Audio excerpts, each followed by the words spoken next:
Hello friends, पिछले video में हमने निफ्टी के 5 मिनट चार्ट में देखा था यहाँ से यहाँ तक एक इम्पल्सिव वेव हमें लग रहा था।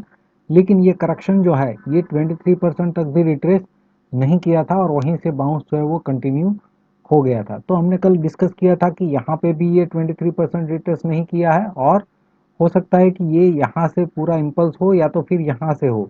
दोनों ही केसेस में हो सकता है कि इस रेंज में हमें एक रिट्रेसमेंट देखने को मिल सकता है और वहाँ से ये कंटिन्यू कर सकता है। लेकिन अगर गैप डाउन होके 61% को ब्रेक कर देता है तो ही हम निफ्टी में नेगेटिव थे। और निफ्टी में ये रेंज में डिक्लाइन तो देखने को नहीं मिला और बल्कि बहुत बड़ा गैप अप ओपनिंग देखने को मिला और गैप अप ओपनिंग के बाद भी जो है बाउंस हमें कंटिन्यूस देखने को मिला। अभी अगर हम निफ्टी का 1 आवर चार्ट फिर से यहाँ पे रिव्यू करने की कोशिश करें तो यहाँ पे हमने देखा था ये ए, बी और सी, फिर यहाँ पे लिंक वेव एक्स और यहाँ से फिर से एक ए बी सी वेव हम मान रहे थे। अब इसको ध्यान से समझने की कोशिश करते हैं। यहाँ पे ये रिट्रेसमेंट के बाद इसका जो हमने रिट्रेसमेंट निकाला था 23 to 38%, तो उस रेंज में आने के बाद यहाँ से हमें एक बाउंस देखने को मिला है।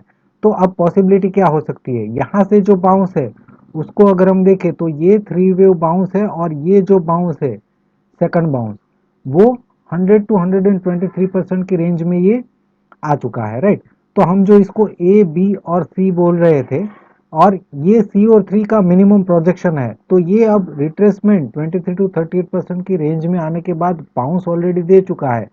तो ये वेव थ्री के लिए भी एलिजिबल है, राइट, क्योंकि ये 100% से ज़्यादा ऑलरेडी प्रोजेक्ट हो चुका है। तो अगर ये 1, 2 और ये 3 और 4 है तो अगर यहाँ से हम फिफ्थ का प्रोजेक्शन निकाले तो ये मिनिमम 61% प्रोजेक्शन आ जाता है, क्योंकि यहाँ पे वेव थ्री जो है वो एक्सटेंडेड नहीं है, 161% से कम प्रोजेक्ट हुआ है। इसीलिए वेव फाइव जो है वो 61% एटलीस्ट जाना चाहिए। तो उस केस में 17,205 तक जो है निफ्टी मिनिमम बाउंस कर सकता है अगर ये इम्पल्स है 1, 2, 3, 4 और यहाँ से फिफ्थ है तो। लेकिन अगर यहाँ से जो वेव सी और थ्री जिसे हम मान रहे हैं उसमें ही अगर ये 1, 2, 3 और ये रिट्रेसमेंट जो है वो 4 का रिट्रेसमेंट है, यहाँ से जो सी और थ्री शुरू हुआ है उसका, तो यहाँ से अगर हम उसका प्रोजेक्शन निकाले वेव फाइव का, उस केस में ये 1, 2, 3 और 4 हो जाते हैं और 5 का प्रोजेक्शन 38 टू 61%। इस रेंज में ऑलरेडी निफ्टी बाउंस दे चुका है, राइट। तो अब मेन इंपॉर्टेंट बात ये हो जाती है, इस रेंज में ऑलरेडी ये आ चुका है और ये अगर जो ये केस है ये 1, 2, 3, 4, 5 वाला, तो ये मिनिमम टारगेट है दोनों ही केसेस में। अगर ये रेंज में भी बाउंस है और ये भी अगर आने वाला है, दोनों ही केसेस में हमें फोकस इसी बाउंस पर करना है। यहाँ से जो बाउंस शुरू हुआ है वहां पे क्या हमें इम्पल्सिव 1, 2, 3, 4, 5 वेव दिख रहा है कि नहीं दिख रहा है, राइट। तो उस पर ही डिपेंड करता है कि ये वेव फाइव इस रेंज में पूरा होगा या फिर इसके ऊपर जाएगा। दोनों ही केसेस में यहाँ से जो बाउंस है उस पर ही हमें फोकस करना है। तो और ये जो भी पैटर्न हो, ये 1, 2, 3, 4 और 5 हो या फिर यहाँ से ये 1, 2, 3, 4 और 5 हो, दोनों ही केसेस में ये जो 5 है उसको हमें देखना है कि ये कहाँ तक जा सकता है, राइट। तो उसके बाद जो है हम ये पैटर्न में फिर से जाएंगे कि ये जब खत्म होने को, जब हमें लगेगा कि ये अब यहाँ पे पूरा हो सकता है, उसके बाद हम इस पैटर्न को दोबारा से रिव्यू करेंगे कि अब क्या पॉसिबिलिटी बन सकती है। तो अभी के लिए यहाँ से जो बाउंस है उस पर फोकस करते हैं। 1 आवर चार्ट में दूसरा इंपॉर्टेंट पॉइंट ये है कि यहाँ से जो बाउंस है उसका हमने रिट्रेसमेंट निकाला है 23 टू 38%, ये इमीडिएट सपोर्ट रेंज है। बाई चांस अगर यहाँ से बाउंस ना करके अगर इस रेंज में एंटर होता है तो फिर से ये सपोर्ट रेंज है और ये ब्रेक इवन पॉइंट है 16,531। इसके नीचे ट्रेड करता है तो ही निफ्टी यहाँ से नेगेटिव बन सकता है और यहाँ से जो भी नया हाई बनेगा उसके साथ साथ ये रिट्रेसमेंट जो है ऊपर शिफ्ट होता जाएगा, जो हमें यहाँ से निकालते रहना है, राइट। अभी के लिए यहाँ से जो बाउंस है उस पर फोकस करते हैं। तो ये जो है निफ्टी का 15 मिनट चार्ट है। यहाँ पे अगर हम देखें तो ये 1 और 2 कंप्लीट हो चुके हैं और वेव थ्री का अगर हम प्रोजेक्शन निकालें तो 161% तो यहीं पे आ जाता है और उसके बाद भी यहाँ पे बहुत ही अच्छा बाउंस हमें देखने को मिला है। अब ये 161% अचीव होने के बाद अगर हम यहीं पे वेव थ्री पूरा मान ले तो ये जो रिट्रेसमेंट है, छोटा सा रिट्रेसमेंट, वो 23% भी इस बाउंस का रिट्रेस नहीं हुआ है, राइट।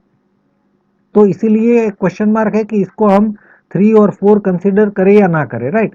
और ये बाउंस भी शार्प रहा है, तो पॉसिबल है कि ये कंटिन्यूअस वेव 3 ही है। अगर यहाँ से जो रिट्रेसमेंट है उसको भी अगर हम देखने की कोशिश करें, लाइव मार्केट में हमने इसका रिट्रेसमेंट भी निकाला था, तो यहाँ पे जो डिक्लाइन है ये भी इसका 23% अचीव नहीं हुआ है, राइट। फिर भी अगर हम मान ले कि यहाँ पे 3 और यहाँ पे 4 कंप्लीट हुए हैं, तो फिफ्थ का प्रोजेक्शन आ रहा है 38 to 61% की रेंज 17,057 से लेके 17,174।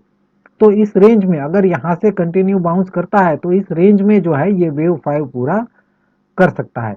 लेकिन अगर यहाँ से हमें एक डिक्लाइन देखने को मिलता है तो यहाँ से वेव 3 का रिट्रेसमेंट हमने निकाला है 23 to 38%। ये इमीडिएट सपोर्ट रेंज है।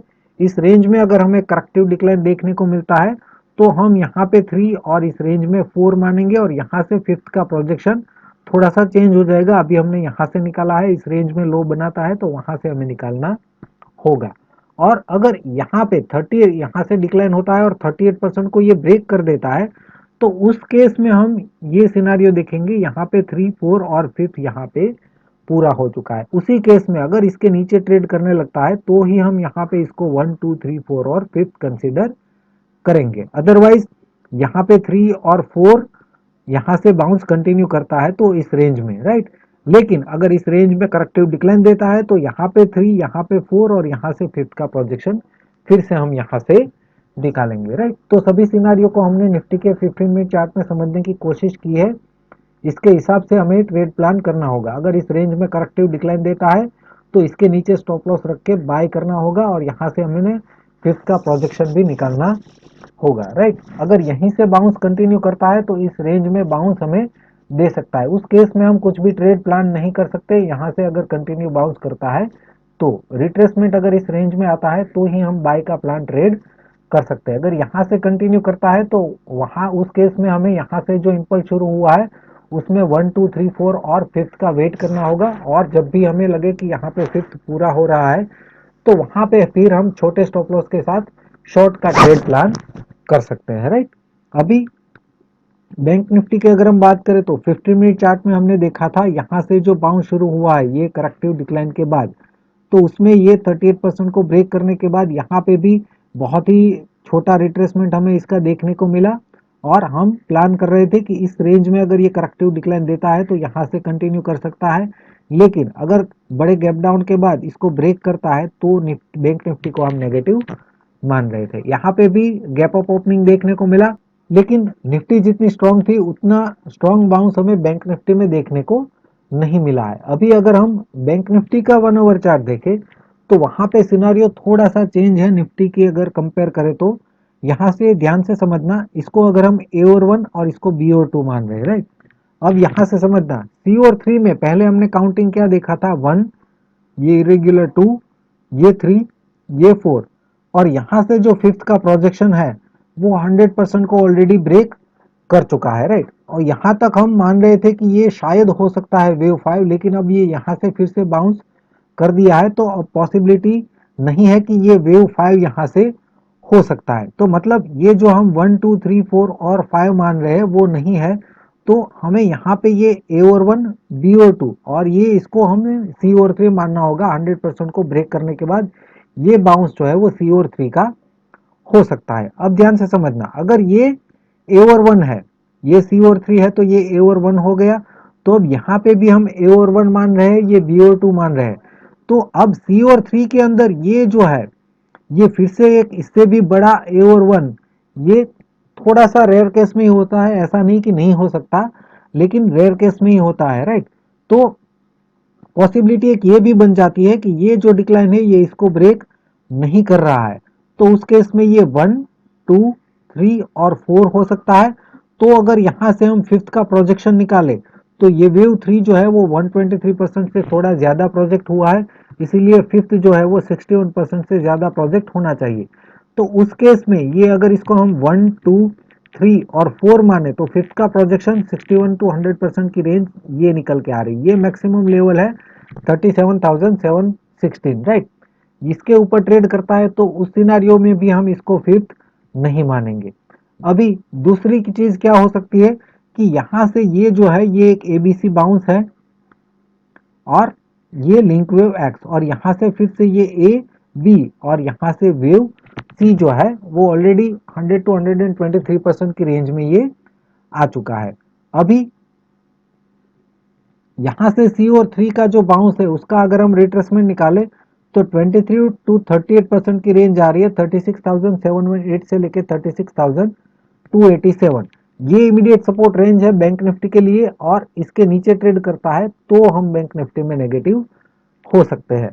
अभी ये सी और 3 जो शुरू हुआ है उसको हम स्मॉलर टाइम फ्रेम में देख के समझने की कोशिश करते हैं कि क्या यहाँ पे ये पूरा हो चुका है या अभी भी ये बाउंस कर सकता है।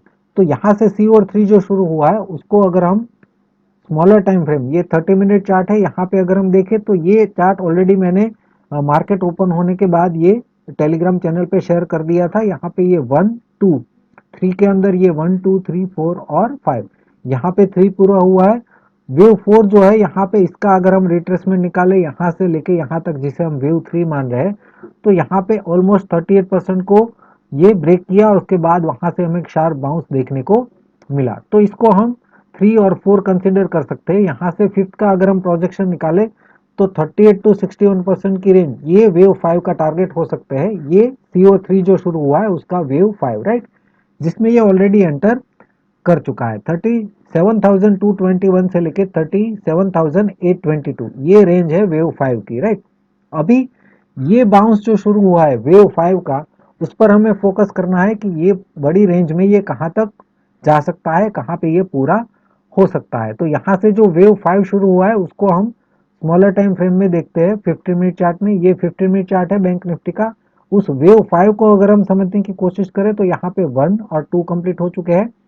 3 का अगर हम प्रोजेक्शन निकाले तो यहाँ पे 161% ऑलरेडी अचीव हो चुका है। लेकिन हो सकता है कि वेव 3 जो है यहाँ पे ये इस तरह से 1 2 3 4 और 5 यहाँ पे पूरा हुआ हो, राइट।